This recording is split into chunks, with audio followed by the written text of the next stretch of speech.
నిత్యము జ్యోతిగా వెలుగునయ్యా నిత్యము దానిని చూడుమయ్యా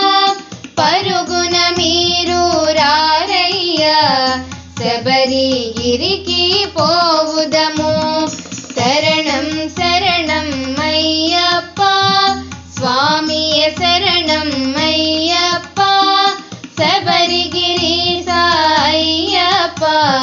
స్వామియ శరణం అయ్యప్ప హరిహర మానస సుతుడైన సురల మొరలను ఆలించి ధరణిలో తాను జన్మించి 14 ఏండ్లు నివసించి శరణం శరణం అయ్యప్ప స్వామియ శరణం అయ్యప్ప శబరిగిరి సాయ్యప్ప స్వామియ శరణం